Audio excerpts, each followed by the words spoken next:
indicate to you the differences between the primary suffixes and the secondary suffixes, both in the active and in the non-active, okay? So that's what we're going to do and review that a little bit today. Again, this is the second semester, so you're halfway through. That's great. And you have how many chapters to go? You've done 13, and you have how many to go? You have another 13 to go, and that's it. In fact, lesson 26 isn't even a grammar lesson. Lesson 26 is just a review. So really, you only have 12 grammar lessons. And one of them is a review of the indicative verb, which we will get to in just 2 lessons. And, which is great news, because in just 2 lessons, you'll be done with the entire indicative verb. The entire indicative verb. And remember, the great majority of verbs in the New Testament are in what? Are in what mood? They're going to be in the indicative verb. By the way, I was reading my Greek New Testament this morning. I was reading it last night. I read it a lot. I enjoy reading it. And I was looking at the book of Mark, and I was surprised. I shouldn't have been, but I was really surprised to see how much of Mark you could be reading right now. There were whole sentences that you could read, because you've already learned all of the grammar, and you've already learned all of the vocabulary to read whole sentences in the Gospel of Mark. And in just a few lessons, beginning in lesson 18, all of our translation will come from the Greek New Testament. Okay? All of our translation. Now, I'll print it in the book. It's printed in the book. But by the end of the semester, we will be translating the book of 1 John. And I hope to get all the way through the book of 1 John in this class. All right? That's within 3 weeks, you will have read the entire book of 1 John in the original Greek. We're just that close. So hang in there. You don't have that much more to go. You've gone halfway. And let me just add this one thing. I think the harder part is behind us. The hard part to me is not the memory.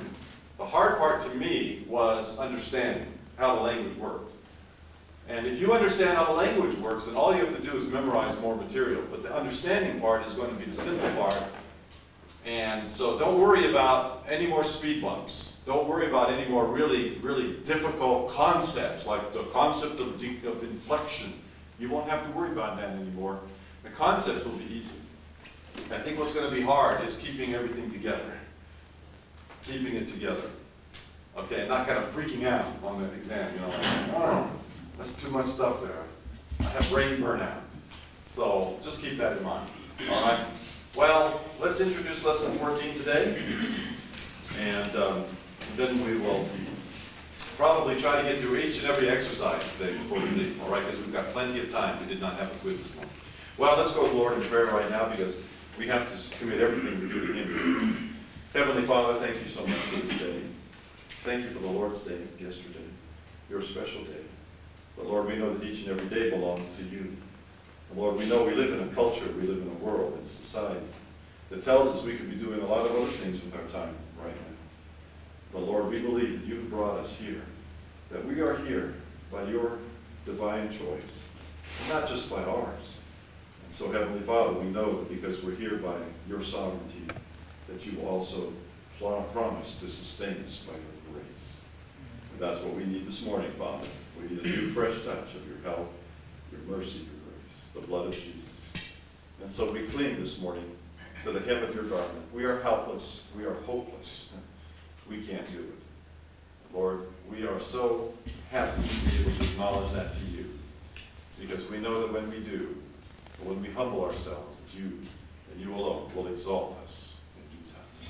Father, thank you for these students, for their dedication of their time, their effort, their energy, even their finances to this class. I appreciate that very, very much. And now, Father, I commend them to you, to your care and keeping for this semester. I pray not only that they would learn this language, I pray that they would master it, and I pray, Heavenly Father, that they would use it in their personal lives first, and then in their ministries, until you take them home. Thank you. The Greek verb system can be subdivided into what 2 subsystems? We call them the primary tenses and the secondary tenses. Let me repeat. The whole entire Greek verb system really has 2 subsystems, and you've got to think in terms of these 2 subsystems. Don't think in terms of the Greek verb system. That's too much to conceptualize, okay? You need to begin to compartmentalize. You need different files, right? You need to open new files now. And we've opened 2 files, haven't we? This one says primary, this one says secondary. Remember that? How we open those files on our mental computer. Okay, now the primary tenses are called primary. I don't know why. I don't know why they're called primary. They're probably considered to be the most important, the basic, the essential tenses. Needless to say, the primary tenses are those which are oriented toward the present or toward the future, whereas the secondary tenses are those which are oriented toward the past. Therefore, they are sometimes called the historical tenses. Let me repeat. There are two subsystems in the Greek verb system, the primary and the secondary tenses. You've got to understand this because look at all those words on the board. If you don't understand what I'm saying, you won't understand all those words on the board. And why I need to learn and memorize and retain and keep in my mind all of those little morphemes on the board. The primary tenses are those which are oriented toward the present or the future, and the secondary tenses are those which are oriented toward the past. Now, watch this. Greek has a separate set of person, number, suffixes for the primary and the secondary tenses. See that? For the primary and for the secondary tenses. Both in what voice? Both in the good. Both in the active voice and in the non-active, right? These are non-active. These are middle or passive, but they can also be deponent. Non-active, okay? So let's review what these person number suffixes are. In the primary active tenses, they are as follows. O, ace, a, men, te, usi. Remember that? O, ace, a, men, te, usi.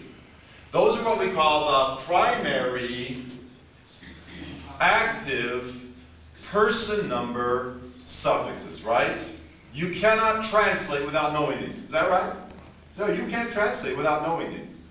Now, let's look at the secondary active suffixes. Here's what we memorized. Nu, sigma, none. Men, te, nu, or son. Nu, sigma, none. Remember that? Men, te, nu, or son. Translate omega, please. I. Translate nu, please. I. Why do I need two Greek words for I?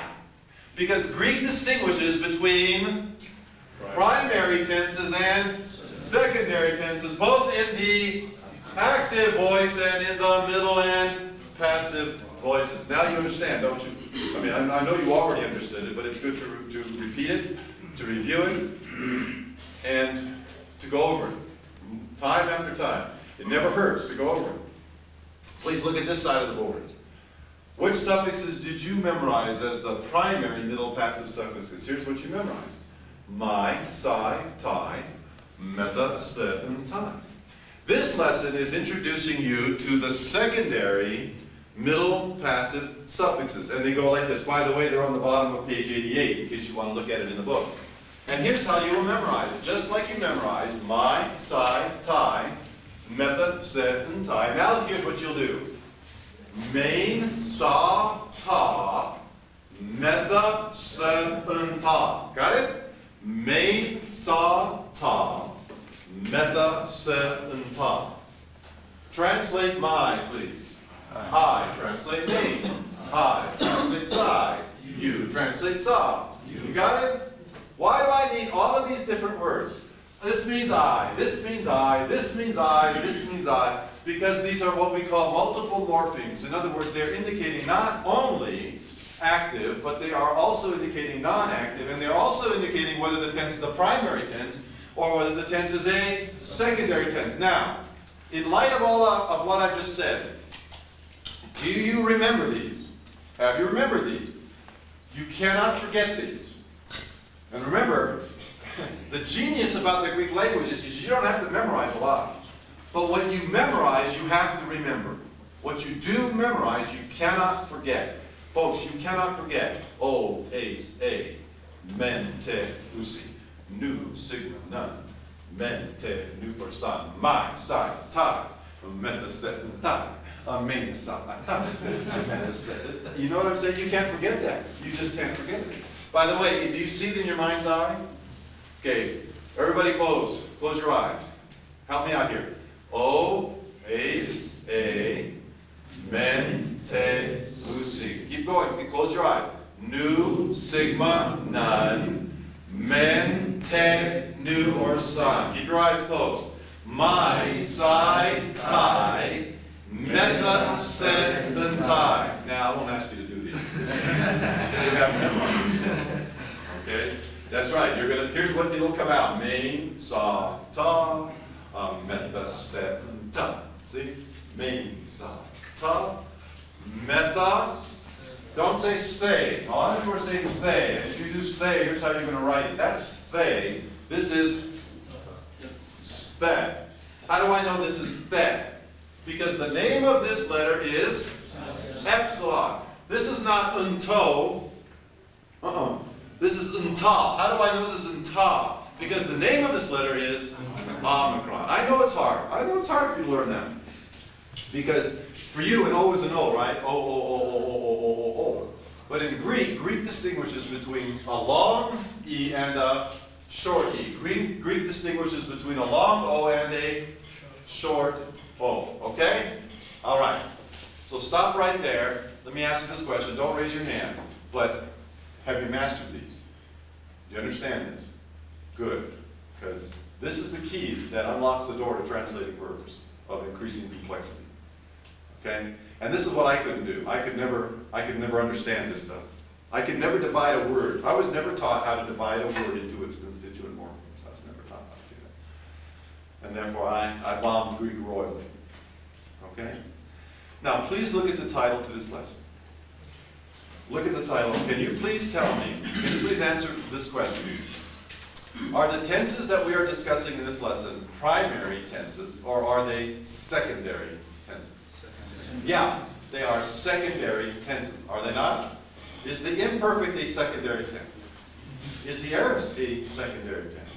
And is the pluperfect a secondary tense? Yes.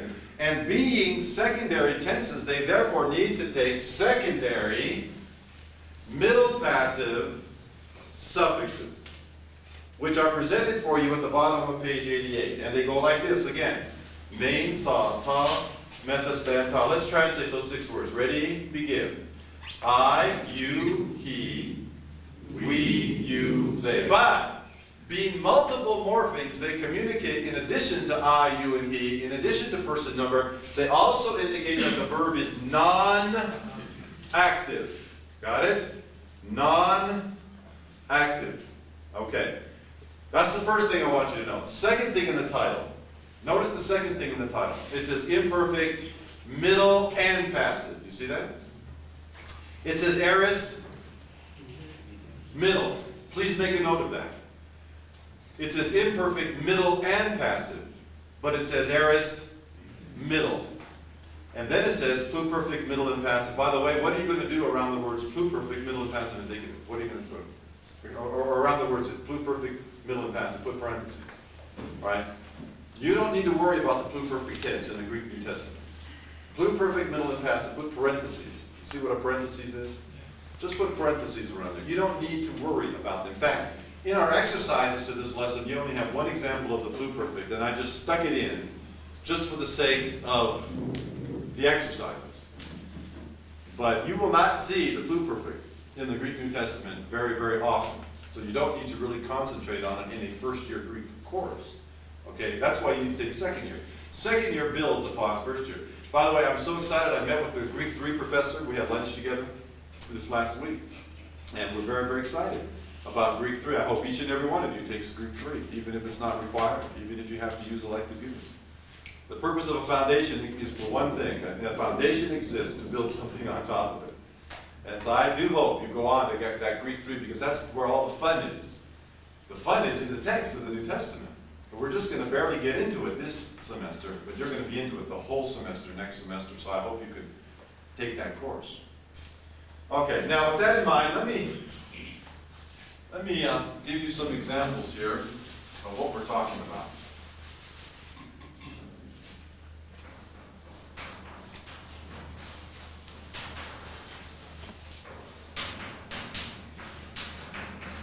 I always like to use the first person plural just because it's the easiest.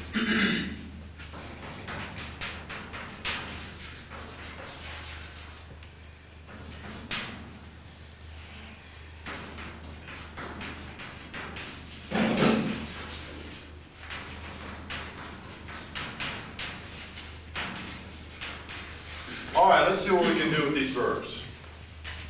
Please look at verb form number 1. Can you tell me how many morphemes it contains? 3. What are they? Name them for me from left to right. Go. Lexical morpheme, neutral morpheme, person, number, suffix. This is a multiple morpheme. This method tells you that this verb is non. If it was active, what would it look like? Not luametha. Can you hear the difference? Luametha. Give me the active. Luamen. Can you hear the difference?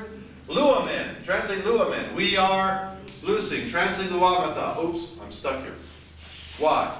Because luametha, being in the present tense, is capable of either a passive translation or a middle translation. Which one am I always going to start with? The passive. So please translate for me luametha as a passive, bringing out the verbal aspect. We are being loosed. Okay? There are 3 uses of the middle. Can anybody name them for me in the order in which we discussed them? Raise your hand if you can name them for me in the order in which we discussed them. Reflexive. Intensive. You're having a lot of help here. Intensive, good. And what's the last one? Reciprocal, good. So let's translate luametha in those 3 uses, beginning with the reflexive, then going to the intensive, and then finishing with the reciprocal. Are you ready? Here we go. Intensive middle. We are loosing ourselves. In intensive middle, we ourselves are loosing. And finally, the reciprocal middle. We are loosing one another. So there are 4 possible, well, there are at least 4. There are probably more. Well, we could say we are loosing for ourselves. You can do it that way too. We discussed that in the book. There are at least 4 ways, however, of translating luametha. Why? Because luametha can be either middle or passive. It can be either middle or passive. Please look at verb form number 2. How many morphemes is verb form number 2? And you should be able to go bang, bang, bang, bang. You see them there? How many? What are they from left to right? Go. Lexical morpheme, future time morpheme, neutral morpheme, and person, number, suffix. Okay? Now, how many options do I have for translating luametha? Yeah, remember, we learned this as the future middle. Okay? The future middle indicative. This is what threw some of you off on the exam. You saw the future middle, but you translated it as a passive. You saw it as a future middle. It is a future middle, but you translated it as a passive. This cannot be a passive verb. This can only be a middle. Therefore, I'm reduced to 3 uses. What are they called again? They're called the reflexive, the intensive, and the reciprocal. Please translate luametha as a reflexive middle. We will lose ourselves. Intensive middle. We ourselves will lose. Give me the reciprocal middle. We will lose one another. Okay? This is all review. You understand that? Okay. Verb form number 1 is present tense. Verb form number 2, future tense. Verb form number 3 is, how many morphemes does it contain? 3. This one is called, thank you, reduplication. Don't forget that. Reduplication. This is called the lexical morpheme. This is called the person of. By the way, here's another way you can tell this is the perfect tense. Do you see any neutral morpheme? No. In the perfect middle passive, you will never see a connecting vowel. This is what linguists call zero significance. What is zero significance? The significant absence of something. See it? The significant absence of something. The person, number, suffix is added directly to the lexical morpheme without any intervening phonological cushion. Okay? That's another way you can tell this is the perfect tense. There is no connecting vowel. Plus you have reduplication. Therefore, this verb has to be in what tense? This has just got to be the perfect tense. It's got to be the perfect. It can't be anything else. Now, let me ask you this question. Verb form number 1 could be middle or passive. Verb form number 2 could only be middle. Verb form number 3. What? What are my options? Passive or middle, right? That's right. Passive or middle. So let's start with the passive. Let luametha as the passive verb. We What's my helping word? My auxiliary verb in English with the perfect tense is the word have. Isn't the the English verb have. We have been loosed. Reflexive middle. We have loosed. Intensive middle. We ourselves have loosed. Reciprocal middle. Go. We have loosed one another. Got it? Okay. Now, I want you to contrast these three verbs with these two verbs. Immediately you see one of the main differences. We have gone from the primary to the what tenses?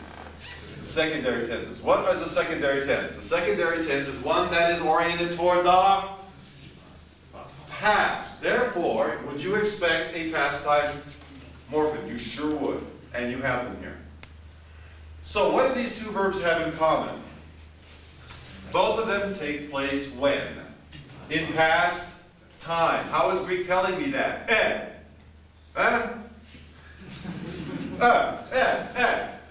I'm not kidding you. That's how Greek is telling you. It's That means past. Got it?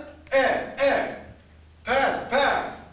That's why we don't call it just the augment, we call it the what morpheme. Let's be specific, let's be scientific. There's nothing wrong with being precise, is there? Why not be precise?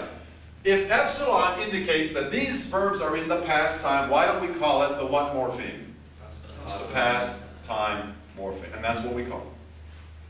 That's what we call it, the past time morpheme. Now the difference between these particular verbs has nothing to do with the time, does it? But has everything to do with the kind. Verb form number 4 expresses what kind of verbal aspect? Do you remember what this one was called? Imperfective aspect. Verb form number 5 indicates what kind of aspect? Aoristic aspect. Indeed, what do we call the sauce? The aoristic aspect morpheme, correct? The aoristic aspect morpheme. Now, that's aspect. Now, I'm not asking for aspect. I want you to tell me what tense these verbs are in. I don't want the aspect. What tense is verb form number 4? Imperfect. What tense is verb form number 5? Okay? Can you see the difference between aspect and tense? Verb form number 4 expresses imperfective aspect. We don't call it the imperfective tense, though. In Greek, we call it the what tense? Imperfect tense. Verb form number 5, on the other hand, refers to aoristic aspect. But we don't call it the aoristic tense. We call it the aorist tense. Now, please look at the title to your lesson. Please look at the title to chapter 14. It says imperfect. Yes. Whereas it says aorist, middle. Okay? Make a mental note of that. It's very important. The imperfect can either be middle or passive, whereas the aorist can only be what? Middle. Got it? Make a mental note of that. It's very important. Therefore, on that basis, how are we going to translate Eluabatha? It's capable of how many translations? At least how many translations? 4. Which one am I always going to start with? The passive. Raise your hand if you can translate for me all 4 uses of Eluabatha. Think about it first. Don't raise your hand and think about it. Think about it first. Raise your hand if you would like to take a stab at translating Eluabatha as a passive and then as a middle. Anybody want to try? Anybody? Think about it first. Take your time. It's not that hard. Yes, sir. Passive voice. Nope. Not we have been. Yes, sir. We were being loose. Good. We were being loose. Now I have 3 uses of the middle. Would you please give me the reflexive? We were being loose ourselves. No. Did you hear what he just did? We were loose. Wait, just a second. Did you hear what just happened? We have just combined what 2 voices? Yeah. And some of you did that on the exam. You can't combine the 2, right? You can't say we were being loosed ourselves. Because that combines what two voices. We were being is the what? Passive. And ourselves is the what? middle. All right, so class, give me the reflexive middle. Go. We were losing ourselves. Intensive middle. Go. We ourselves were losing. The reciprocal middle. Go. We were losing one another. Okay? Verb form number 5. Can only be what voice? Can only be the middle voice. Are you ready? Here we go. Think about it now. Put it all together. There's a lot here. But everything you know is in this verb. See that right there? Everything God wants you to know. And I'm not kidding you. God made this language. So it's like God is trying to tell you something. All right? And so when you get to when you read your Greek New Testament, it's not just reading Paul or John or Peter, is it? You're reading the words of the Holy Spirit. The Holy Spirit decided the tense, the voice, the mood, the person number, the gender, case, the source. The Holy Spirit decided all that, right? So you better be very careful how you treat it. Okay, when you get to the Greek New Testament. Now we're going to be very careful. All right, here we go. Reflexive middle. Are you ready? We lose ourselves. Intensive middle. We ourselves lose. And finally, the reciprocal middle. We lose one another. Stop and take a break. This is what this lesson is teaching. That's all. Remember, what did we put in parentheses again? Pluperfect, middle, and passive. Pluperfect, middle, and passive. That's not important. What is important is the imperfect and the aorist. So please look at the title again, and I'm going to point it out on the board. You can look at both places though at the same time. Imperfect, middle and passive, aorist, middle, parens, what's the last word? Indicative. Got it? All right. Now, if you will, look at the top of page 89 in your book. Study those two paragraphs for just a minute. We're looking at the top of page 89. It's not that bad. It's not that hard. But there is a glitch. Can anybody tell me what person and number the little glitch, I'll call it the glitchlet, the little glitch occurs? Second person singular. Got it? You see? In the second person singular, what happens to the saw? It changes, doesn't it? And by the way, all of that is explained here. I won't take the time to explain the change to you. But I want you to notice in the second person singular, there's a glitch. See it there? There's a switch. By the way, have you folks seen anything like that before? Luomai, Lue, Luatai. Remember that? Luomai, Lue, Luatai. Lue breaks the rules, doesn't it? It should be psi, but it's not. Same thing here. Therefore, ladies and gentlemen, please do this for me. This is very important. Second person singular, please circle those forms, or underline those forms. Or do you have a yellow marker? Yellow marker them, or orange marker them, or asterisk them, or indicate somewhere that the second person singular breaks the rules, okay? Would you do that? Both in the imperfect and aorist. See how the imperfect and the aorist break the rules? Okay. So just be aware of that. Be aware of it. Second person singular. Eluu in the imperfect. Eluso in the first aorist. Okay.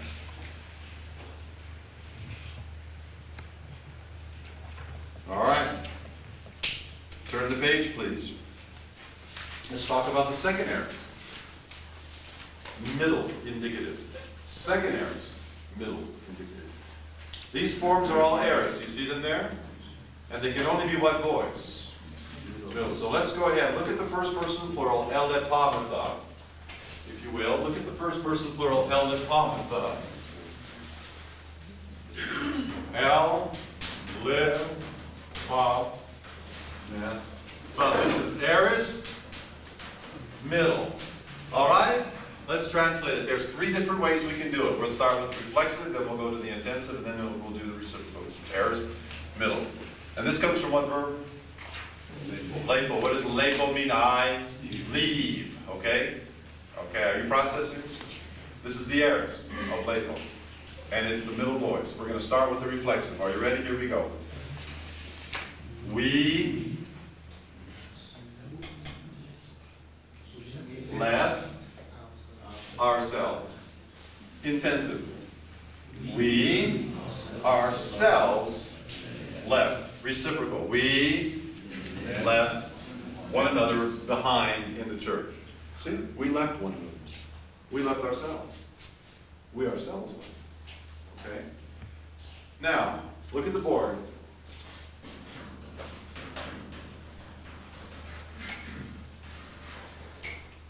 Can you please tell me what tense alipamata is? Can you please tell me what tense alipamata is? Imperfect. It's the imperfect. With the imperfect tense, I have how many choices? I have 4, don't I? So let's translate alipamata. First as a passive. Are you ready? We were being left. Give me the reflexive middle. We were leaving ourselves. Give me the intensive middle. We ourselves were leaving. Give me finally the reciprocal middle. We were leaving one another. Please look at the board. Can you tell me the difference between alipamata and alipamata? It starts out the same, doesn't it? It ends up the same, doesn't it? The difference is what we call, and listen, an internal stem change. Say that. You don't have to say it that slowly. Internal stem change. One more time. Internal stem change. That's why we call this not a first aorist. The first aorist has the saw. We call this the what aorist? The second aorist. Because it undergoes an internal stem change. Okay? So please look at the middle of page 90. Please look at the second aorist middle. Second aorist middle goes like this. Alipamine. And what's the second singular? It should be what? Alipesa, but it's not. Please circle that for me. Circle it, underline it, asterisk it, bold it, yellow it, orange it. Do something to it. Alipamine, alipu, alipata. Alipamatha, alipeste, alipanta. Got it? Okay. Now, for the sake of completeness, which word am I looking for? Help me out. I don't know because I'm learning the second language. For the sake of completeness? Completeness. Good. Look at the bottom of page 90.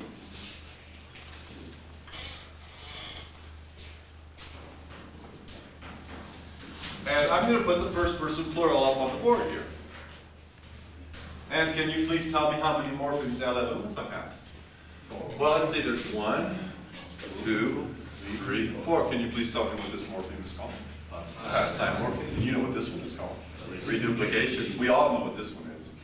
Lexicomorpheme. And this is the old standby for person number substance, right? Okay? Velumata is what tense? Lanumata is what tense? Perfect. Elalumata is what tense?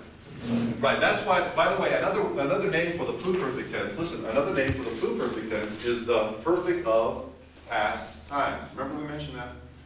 Another name for the pluperfect is the perfect of past time. Okay?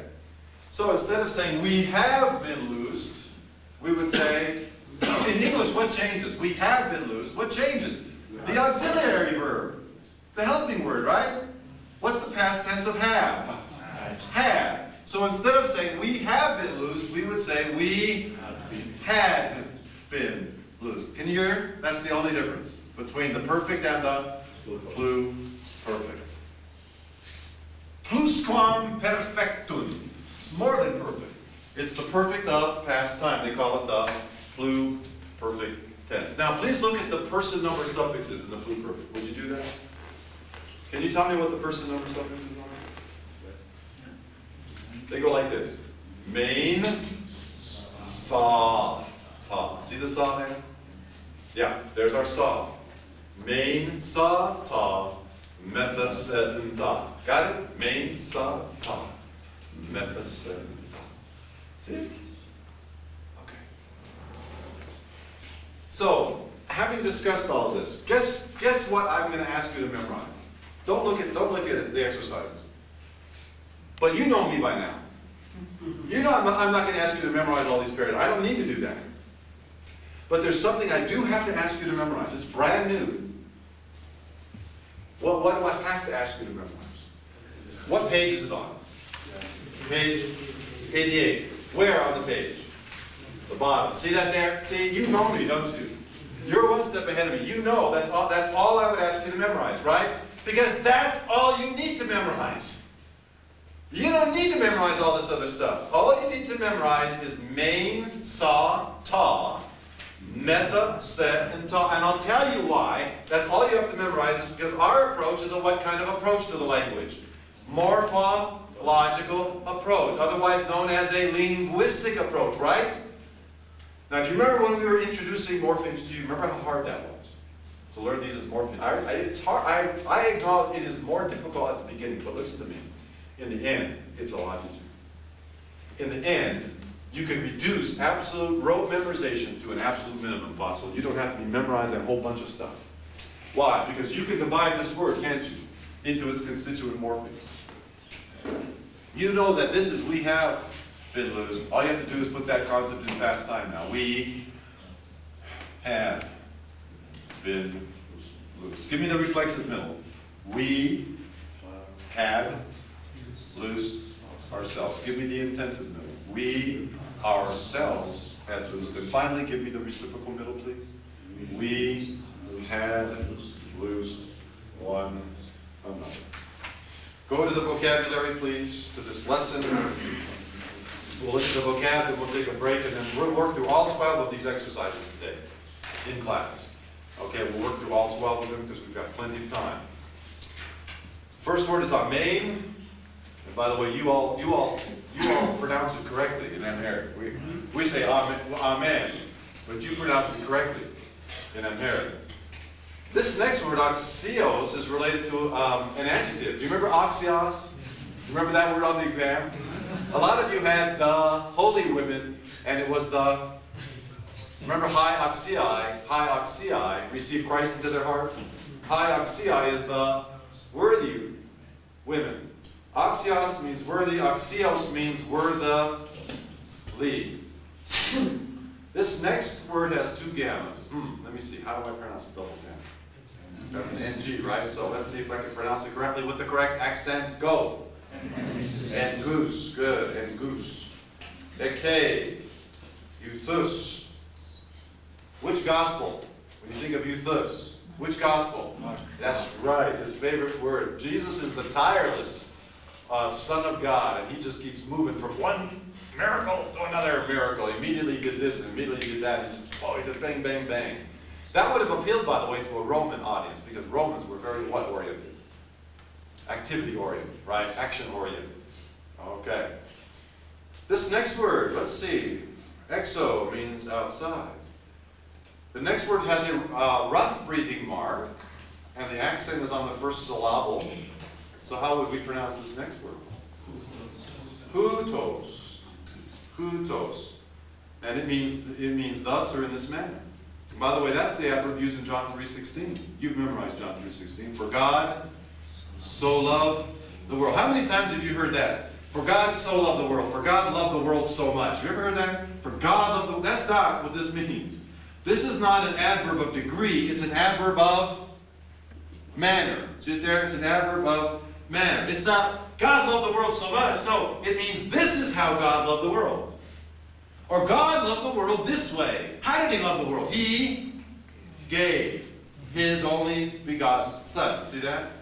That's this adverb. It's hutos. It's an important adverb. Patate is always, pate is when and used in questions. And finally, hode, now notice the rough reading. Hode means here and in this place. Okay. Can we take, it's 9, I have 9:18. Is that what you are? Could we come back at 9:30 and start working on these exercises? Let's take a 12-minute break and then we'll come back and work on it.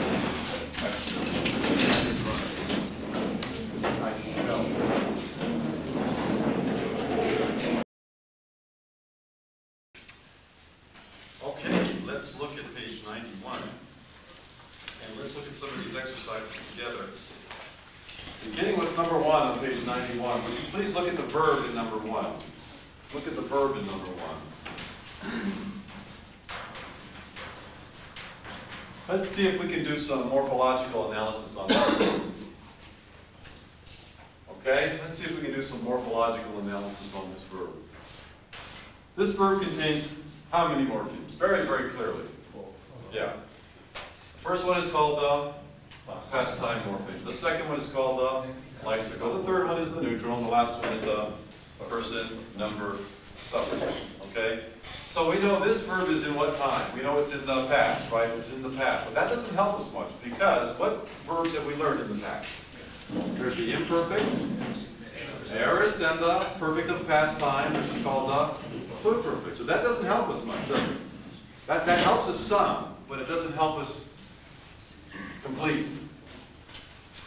We know that this verb has something to do with what concept? Of writing. Okay? And we know that the people doing the writing, or whatever, is they, right? How do we know that? Because the suffixes are main, sa, ta, metha, sve, unta. Okay? Now, this suffix is a multiple morpheme. In addition to meaning they, it also means what? Active. And in the imperfect tense, it's either the middle or the passive. By the way, I kind of gave it away, but do you see this is the imperfect tense? Now, did you see why? What is the source of this verb? Grapho. Do you see the present stem? This comes from grapho. Whenever you see the present stem and the past time morpheme, it always has to be what tense? The imperfect tense. Let me repeat. This verb is from grapho. Whenever you see the present stem and the past time morpheme, immediately think what tense? Imperfect tense. Now the imperfect can either be middle or passive. Which one am I always going to start with, ladies and gentlemen? Okay, passive. So, on the basis of the morphological analysis, let's translate e graphanta. Ready? Begin. They were being written. Got it? Stop right there. Make sure you understand what's going on here. This verb has 4 morphemes. The first one is telling me it's tense. No, it's not telling me the tense. It's only telling me the verb is in past time. What is telling me the tense? The fact that the verb has a what stem? A present stem with a past time morpheme. It's that combination, do you see? The present stem and the past time morpheme that tells me it's what tense? The imperfect tense. Now, on the basis of it being the imperfect and being non-active, I know that I have 2 options. How do I know that? Because the title of this lesson is what? Imperfect, middle, and passive. Now, in the light of that, I'm always going to begin with the default, unmarked, to be expected voice, which in Greek is the what? With the passive. And on that basis, we translated the verb correctly, didn't we? Putting all that, I mean, how many items of information do we have to process? What, about 10? About 10? A lot, right? Processing all that information, we were able to correctly translate this verb as they were being written. Okay? Is there a subject in this sentence, class? What is the subject? Hoi logoi. Ooh, there's a word in between. Hoi, gar, logoi. What's going on there? Gar is a conjunction, and it is also called a post, what? Positive. Say that. Post positive. What is a post positive conjunction? It is a conjunction that cannot stand first. Cannot stand first in its clause or in its sentence. Right? So the Greek literally says the four words. But how are we going to translate it? For the words. Pick up tu prophetu, please, for the words of the prophet. Now, pick up your verb. Were being written. Where were they being written? In to biblio. In the, good, don't say Bible. In the book. Put the whole thing together. Are you ready?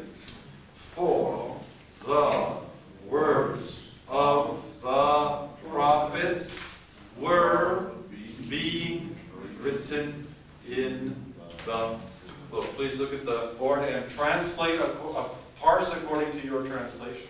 Are you ready? What tense is it? Perfect. What voice is it? Passive. What mood is it?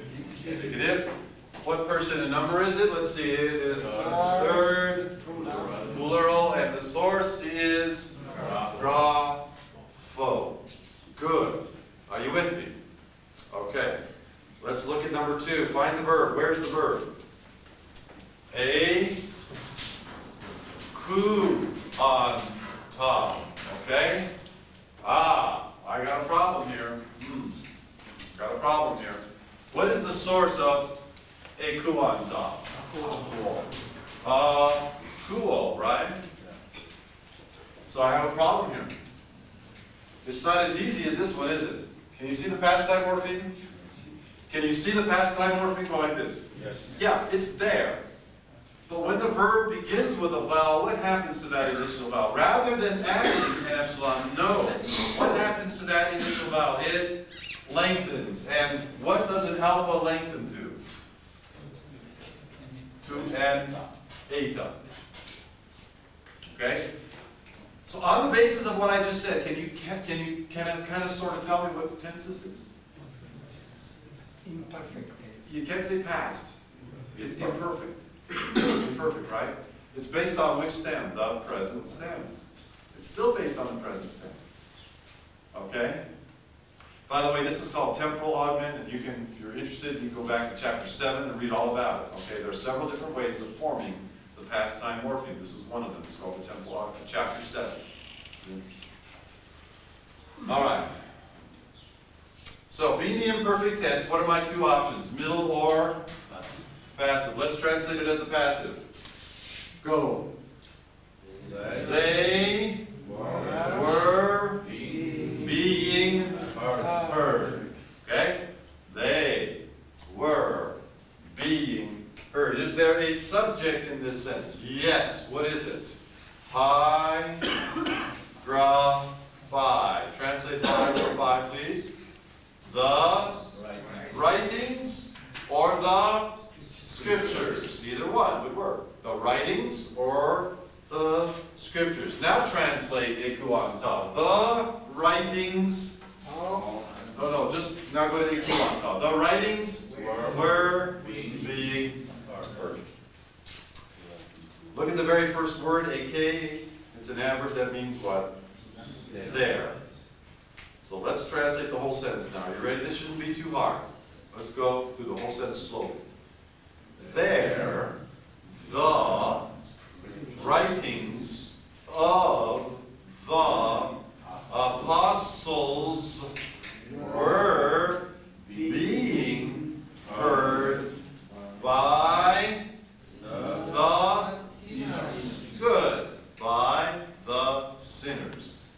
There, the writings of the apostles were being heard by the sinners. Got it? Is that the only possible translation? No. In that place, the scriptures of the apostles were being heard by the sinners. Remember, there's very rarely only one correct way of translating a Greek sentence. All right. Class, look at the board. Look at eku until let's parse it. Are you ready? Begin. The imperfect passive, indicative, third, plural, ha, who, oh. Sentence number 3, please find the verb. Did, da, ska, me, tha. How many syllables? Did, da, ska, me, tha. 6 syllables. Is that of any relevance whatsoever? No. That's of no importance whatsoever. The question is not how many syllables it has. The question is how many, and how many morphemes does it have, class? 4. The first one is called the past time morpheme. The second one is called the lexical morpheme. This is called the triangle morpheme. This is called the person, number, suffix. Okay, this tells me the verb is in past time. This tells me the verb has something to do with the concept of th. Omicron has no meaning. This means we. Oh, one more thing it means. It means the verb is non-active. Look at this verb. What is the source of this verb? Huh? Did, das, go. When I see the present stem and the past time morpheme, it has to be what tense? Imperfect tense. Because it is the imperfect tense, I have 2 possible ways of translating it. What is the title to this lesson? Imperfect, middle, and passive. Which one am I going to start with? The passive. Please translate. We were being taught. There you go. We were being taught. Pick up the close. We were being taught well. We were being well taught. We were being taught well. By whom were we being taught? By the disciples of the Lord. Now go to the beginning of the sentence. We have a phrase called a prepositional phrase. Literally it says, in those the days, but that's not how we're going to translate it. We're going to translate it how? In those days. Let's put the whole sentence together slowly. Here we go. In those days, we were being taught well by the disciples of the Lord. Please parse according to your translation. Ready, begin. Imperfect, passive, indicative, first, plural from the verb, didasco. All right, let's do number 4. Oh, I got a problem with number 4. Number 4 is a compound sentence. So that makes it more complicated, doesn't it? But it's not so bad, because what am I going to do? I'm going to divide it into 2 sentences. That's what I'm going to do, right? So we have 2 sentences in number 4 for all intents and purposes. Let's look at the first one. What is the verb in the first clause of number 4? It is ex e par you et ta. Ex e par you et ta. Let's look at this verb. By the way, why am I always starting with the verb? What does the Latin word verbum mean? Word. It's the most important word. So what are you always going to start with when you translate it? The word. Oh, excuse me, the verb. The word. The verb. Always start with the verbs. Let's see what we can do here. Am I right? All right? Yeah.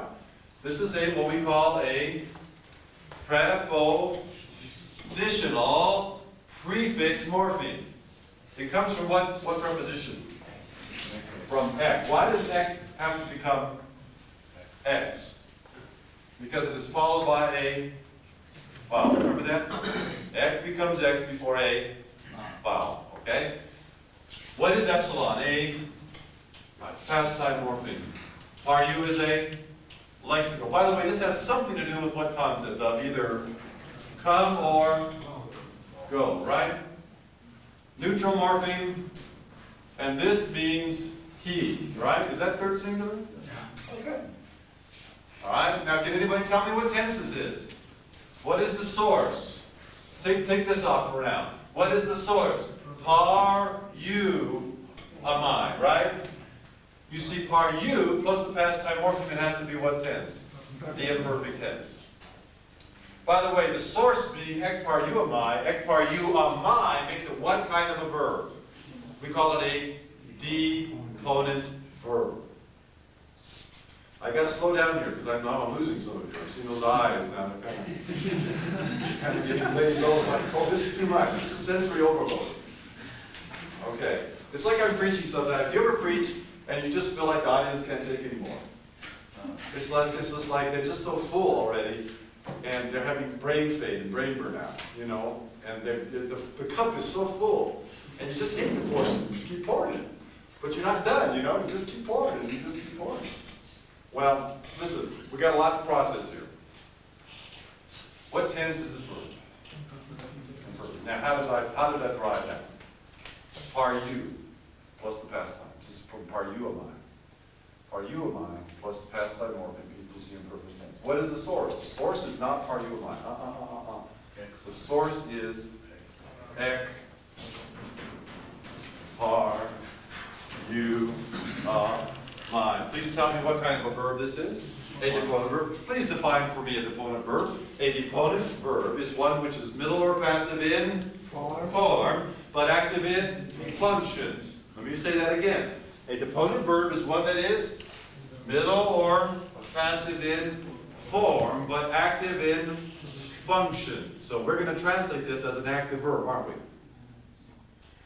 By the way, when I use a past time morpheme with compound verbs, where does it come? Does it come at the beginning of the word? No. The past time morpheme comes between what two morphemes? The prepositional prefix morpheme and the lexical morpheme. Isn't that right? Isn't that where it came? And as a result, ek has to become x. Why? Because it is followed by a vowel. Okay? Now, keeping all of that in mind, that it's the imperfect, it's deponent, it's third, singular, from ek par you amai. Keeping all of that in mind, do you want to try translating it now? Let's see if we can translate it. Okay, that's the goal. We've got to process all this information now. Let's see if we can correctly translate it. Are you ready? Here we go. He, this means past time, was coming out. Did you get it? You see how the Greek is telling you all this information? He was coming, because it's the imperfect tense, coming. Don't just say coming, he was coming out. Of course, you could also have translated it how? He was going out. Now, is there a subject in the sentence, class? Look at number 4. What is the subject? Ha aklos. Let's translate ha aklos. The crowd. Now pick up your verb. Was coming out. Or the crowd was going out. Got it? Okay. Now let's pick up our leftovers in the first clause. Tate means what? Then. Yeah, then or at that time, right? So then the crowd was coming out to or toward the Lord. Okay? At that time, the crowd was going out to the Lord. Can you hear that? At that time, the crowd was going out to the Lord. Or toward the Lord. Stop right there. Any questions on the first sentence? Remember, we divided a compound sentence into 2 sentences. That's how I would do it. I would do one sentence at a time, or really one clause at a time. Any questions at all on this one? You want to try that? Yes, sir. In the verb we have subject is singular. Subject is ha aklos. And the person is the third person singular. Third person singular. Yes. But when we interpret it, we take the crowd as a program. That's right. Because it's, I mean... Literally, the Greek says the crowd, is okay. it was coming out. The Greek says the crowd, it was coming out, right? Let's move that out. The crowd was coming in. Tell he sure is, right? He was coming out, she was coming out, it was coming out. The crowd, it was coming out. Now let's move that out. The crowd was coming out. Look at this right here. Akue, please. Class?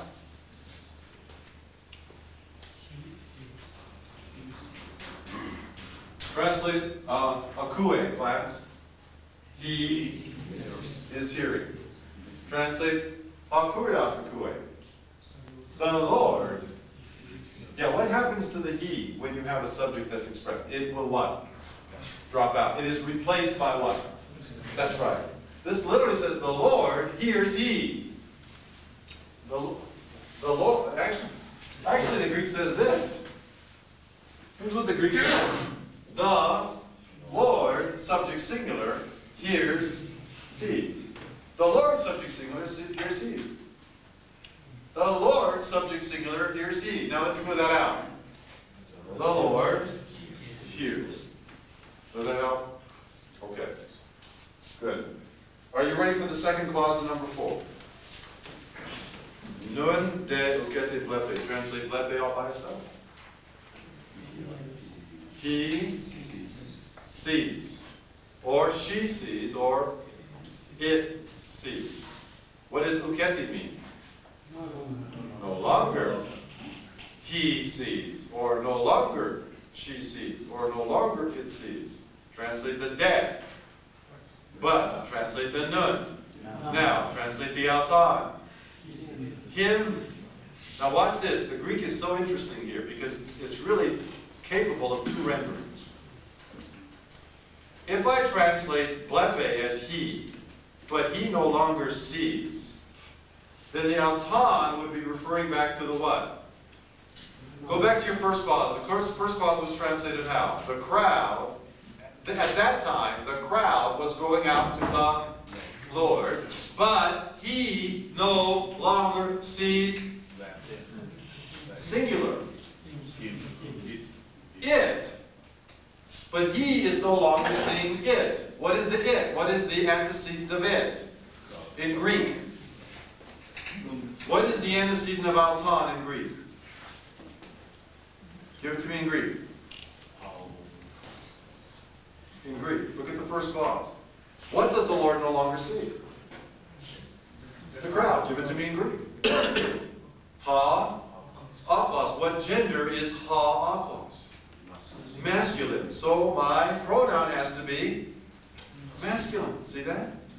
So here's the first possible translation. But he no longer sees it. However, blepe can also be translated it sees. So we can also translate it, but it no longer sees him. That is, the crowd no longer sees Jesus. Got it? Now the Greek permits both. And you can do it either way, as far as I'm concerned. The Greek permits both. Now, why can't we know for sure? Because we don't have sufficient what? Context. We don't have enough context. If this was in the Bible, we would have more context to help us clarify what was being said. Okay? But either way would be fine. Either way would be fine. Let's parse. Ready? Go slowly here. What tense is this verb? Imperfect. What voice? Huh? Deponent. That's right. By the way, in the voice line, here's what you're going to write. See that? DEP. Some of you are writing like it's a representative of the local consulate. It's not a diplomat. It's a deponent verb. Okay, so this is imperfect deponent, indicative. Can you please tell me what person the number is? The ta means it is third person singular. And what is the source? Give me the compounded source. Ek, par, you, my. Ek, par, you, my. Skip over to number 8. skip over to number 8. Before we take our break, let's do a couple more in class.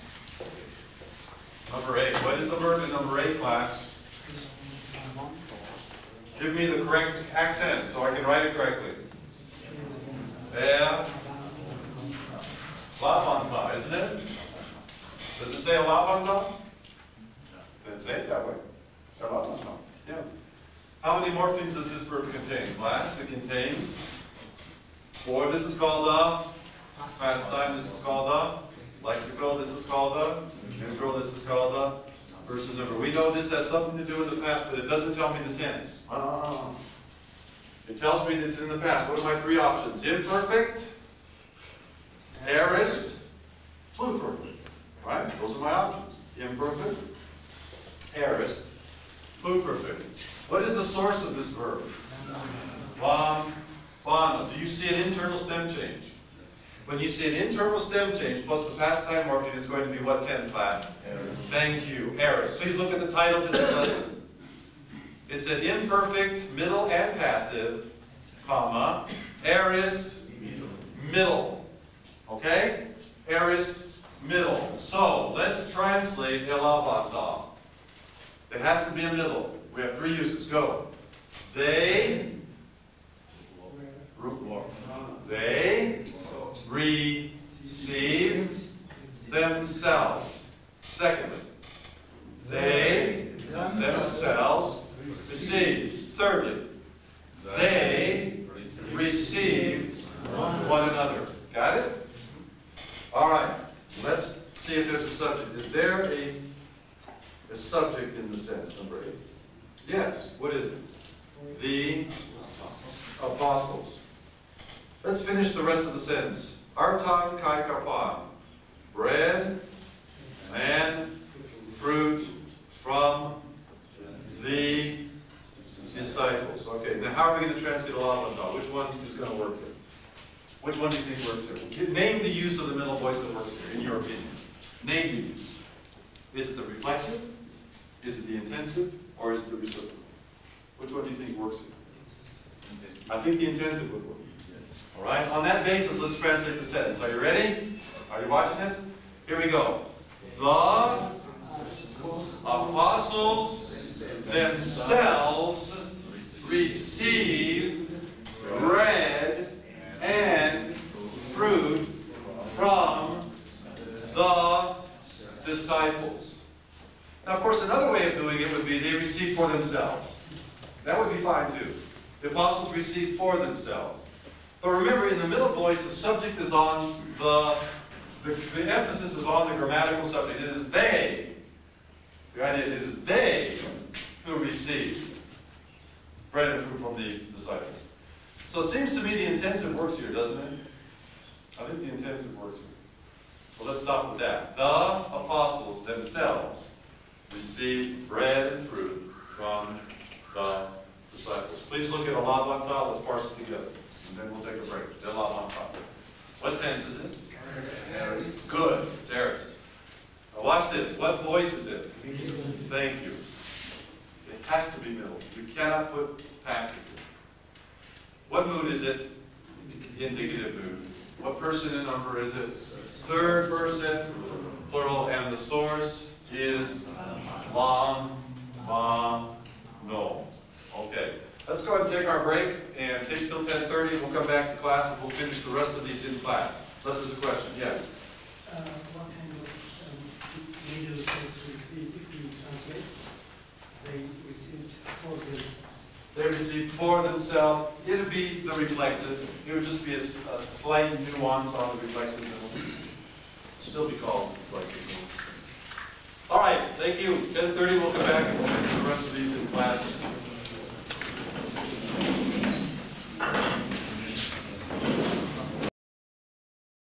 Okay, ladies and gentlemen, we're on page 91 and looking at number 5.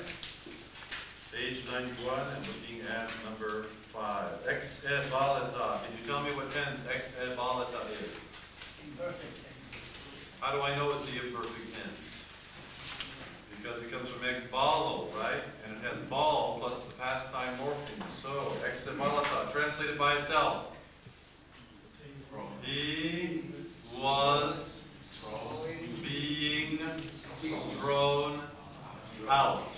He was being thrown out. Now, big problem. Huge problem. Oh, we have the neuter, right? Look at the first two words, please. Should I underline ta daimonia once, or should I underline it twice?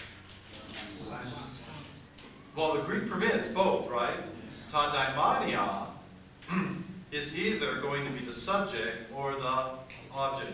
Let's try it as the subject, okay? The demons. Now here, listen, here's what the Greek says. The verb is singular, isn't it? The demons was being thrown out. That's what the Greek says. The demons was being thrown out. What rule? What rule? It's called the neuter plural rule. What page is that on? Anybody? I can even see it in my mind right now. Page 26. Where? The very bottom of the page. Now what does it say? Neuter plural nouns regularly take what? Singular verbs. Okay? So that's what's going on here. The demons was being thrown out. Now let's smooth that and make it good English. The demons were being thrown out. How often? And how were they being thrown out? By the word of the demons were always being thrown out by the word of the Lord. Okay? By the word of the Lord. Okay? I'm sorry? N. Yeah, the question is, how do you make N by? When you have a passive verb, that's what N means. N is showing what we call agency. Agency. And remember, there are three ways of showing agency. Hupao plus the genitive. Dia plus the genitive. And N plus the dative. All of these mean by when you have a passive verb. They all mean by when you have a passive verb. That's called agency. All right, let's look at the verb exapolitan. Now we need to parse it. Let's go real slowly here. Exapolitan. What tense is it? Imperfect. What voice is it? Passive. What mood is it? What person and number is it? Person is third and the number is? Good. It's singular. Singular. And the source is not follow. Ek follow. That's right. Source is ek follow. Very good. Any other questions on 5? Anything at all? Number 6. Oi akoi. The crowds. Ex erkanta. That's an imperfect tense. Ex erkanta. Were going out, or were coming out. Either way is fine. The crowds were going out, out of the wilderness. Now that's an over-translation. It says the crowds were going out of the wilderness. That's an over-translation. Give me a translation now. Go. The crowds were going out of the wilderness and were going into the church. The Greek says we're going into the church. That's not a translation. That's an over-translation. So here's the final translation of 6. The crowds were going out of the wilderness and were going into the church. And they were going into the church. Any questions on the translation before we look at the parsing? All right, let's see what we can do. Yes, sir. Can we say from? You could. Yes, from. The question is, can you say from for ek? Yes. Ek is out of, or you can even say from. I would prefer you don't say from, because there's another word in Greek that we would normally translate from. Can you tell me what word that is? That's right. Apa. I would prefer that you try to distinguish between ek. See, what is the difference between ek and a paw? This is a paw, and this is ek. Can you see the difference? Yeah. So the crowds were going, where were the crowds? They were in the wilderness. And that's why ek is used. If they were just going a paw, that doesn't mean they were in the wilderness, does it? So in English, where you can, use out of for ek. Now, is your translation incorrect? No. Your translation is still correct. And by the way, in the New Testament, oftentimes these two words are used somewhat interchangeably. Upon and ek are used somewhat interchangeably. Very good question. That's it. Can we translate ex air control and this air control in both ways? First, if we translate as coming out, that we have to finish as coming out, or can we interchange? For example, we can translate it, the cows themselves were coming out of the wilderness and were going into the church. I would accept that. The question is, can you translate ex erkanta and eis erkanta differently? Can you do one as going and the other as coming? The first as coming and the second as going? Yes.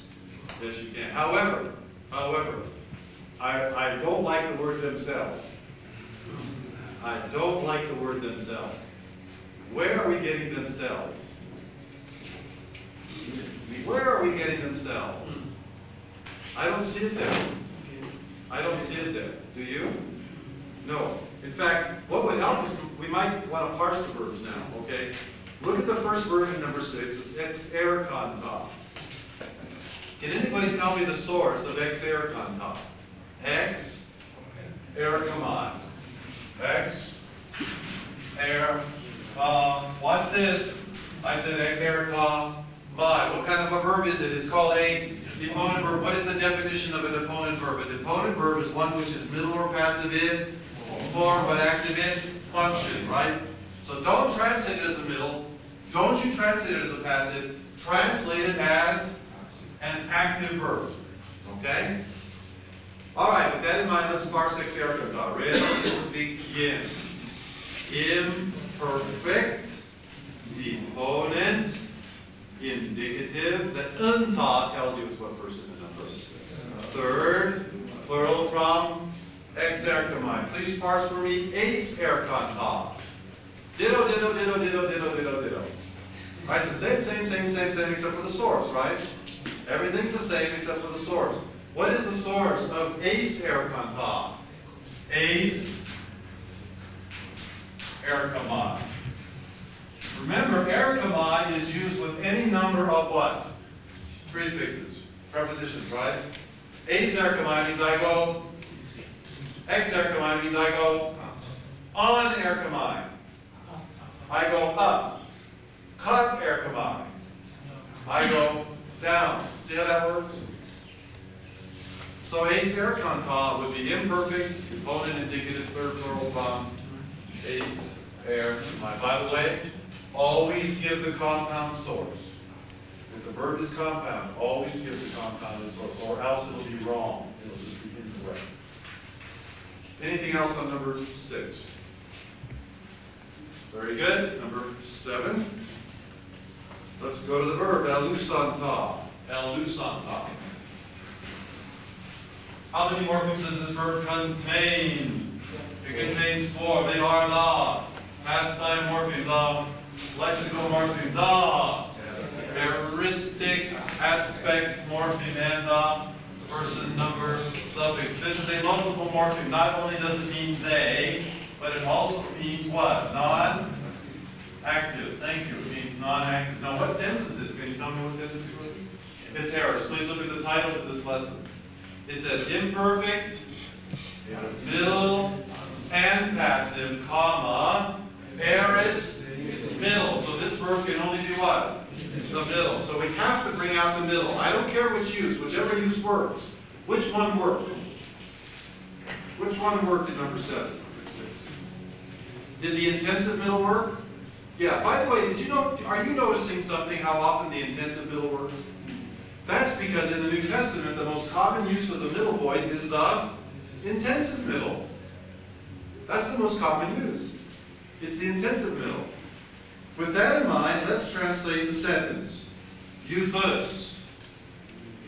Immediately. Poimathetai. The disciples. Elusanta. Themselves loosed. Tous doulos. The servants. Tu dikaiuanthropu. Of the righteous man. Immediately the disciples themselves loosed the servants of the righteous man. Look at the board and parse for me. Elusanta. Ready. Slowly. Begin. What tense? What voice? Middle. What mood? Unta tells you it's what person and number? Third plural. And what is the source? Blue. Oh. Any questions on 7? Anything at all? All right. Number 8. Elabanta. Elabanta. Elabanta. Can anybody tell me the tense? Look at that immediately. Can you see what tense it is? It's an aorist. Right? How do I know? Internal stem change. What is the source of this verb? Lambano. Internal stem change. It has to be the aorist. Because it's the aorist, this cannot be passive. It has to be what? Middle. Okay? So let's see what we can do with this. Translate the subject of sentence 8. The apostles translate the verb.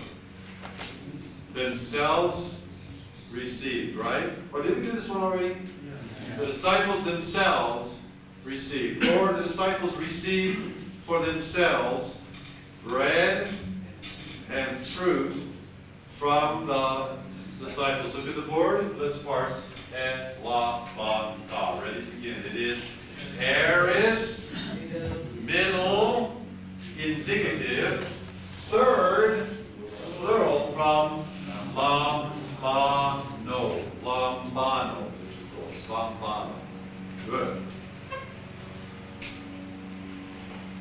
Number 9. Parse for me Adamantha. Let's see if we can do this. Look at number 9, the first word, Adamantha. Can anybody parse that for me? Raise your hand if you'd like it. Who would like Adamantha? Parse it for me. Yeah, thank you. It is aorist.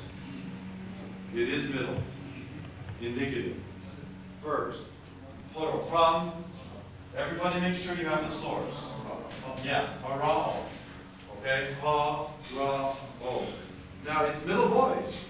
Okay. So let's translate Adamantha. We ourselves saw. Got it? We ourselves saw. Now think of Ton Kurion, the Lord. Kai episjusam enenato, and we believe in him. We ourselves saw the Lord and believed in him. Do you need to repeat the we? No. But you can. Yes. You don't need to. We ourselves saw the Lord and believed in him.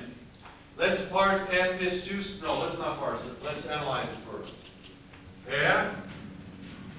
Did you saw men? How many morphemes? 4. What are they from left to right, class?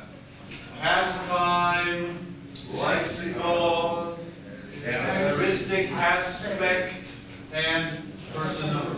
So translate it as use of men. We believe. No problem there, right? This is chapter 7 stuff. We believe. Now let's parse it. Ready to begin. It is aorist, active, indicative, verse, plural from the verb pitjuo. Any questions on 9? Anything at all? Good. Number 10, elelunta. Let's parse elelunta. Ready? Begin. Blue, perfect.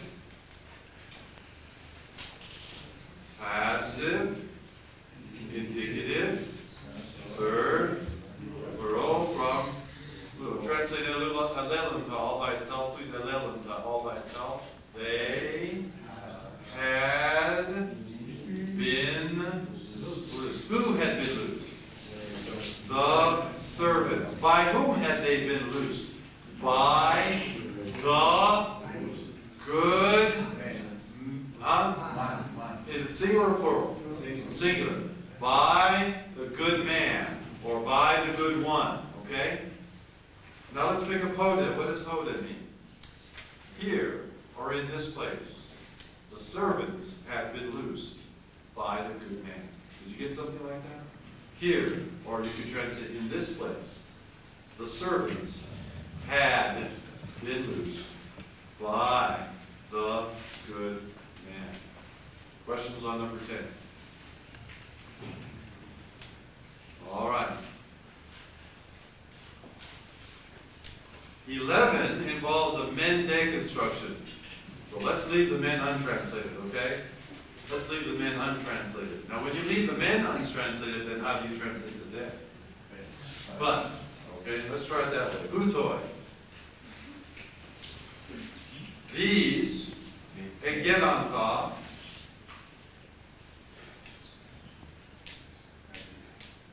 they became, it's the aorist. These men became disciples of the Lord, but those men were still sinners. Now, let's look at it again on top. We need to analyze this first.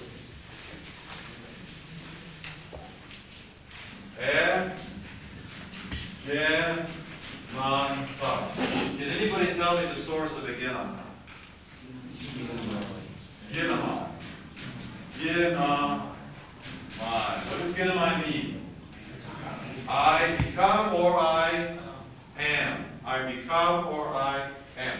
Now, can anybody tell me what tense this verb is? Internal stem change. It's an aorist. It's an aorist, isn't it? Okay, what kind of a verb is Genomai? It's called a deponent verb. What is the definition of a deponent verb? A deponent verb is one that is middle or passive in, form but active in, function. And actually, this is a verb of being. This is a verb of being. So let's parse again on top. Aorist, deponent, indicative, third, plural from Genomai. This means they became, or they, listen, I become, I am. They became, they were. They became, they were. Either one would be correct. So, hutoi is masculine plural, right? These men, these ones, became, or these ones were, what were they? Disciples of the Lord. But those ones, those men, were still sinners. See how that works? By the way, please look at the very top of page 90. Very top of page 90, the fine print, the small print at the top of 90. Do you see Genomai has the second aorist, egenami? See that there? Please mark that, because sometimes, you think it's in the small print, it means it's irrelevant. It's not important.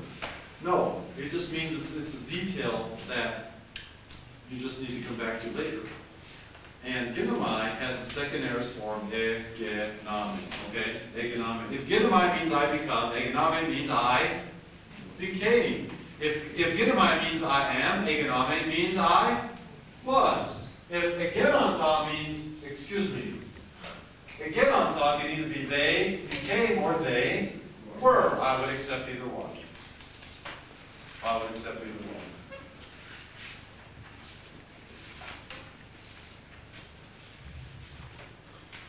Parse for me ason, number 11, ason. What tense is ason? It looks like an aorist, but the verb to be has no aorist. So it has to be what tense? Imperfect. Right? Right? Ason? It's imperfect. And technically it doesn't have a voice, but if you say active, that's okay. Indicative, what person and number is ason? Third person plural. And what is the source? A, me. A main, hey, here's my mind's eye. Amen. Ace. Aim. Amen. Aten. Asa. Remember that? Yeah, some of you saw that very recently. Like on an exam. Ooh, yeah, some of you forgot it too. You can't forget the verb to be, can you? Can't forget the verb to be. This is the third person plural of the imperfect indicative of a me. Don't forget the verb a me. Don't forget it. One more to go. Number 12. Kurios, ein, and gus. The Lord was what? Near. All ukeblepata, but he was not being seen by his disciples. Please look at eblepata. Please look at eblepata. How many morphemes does ta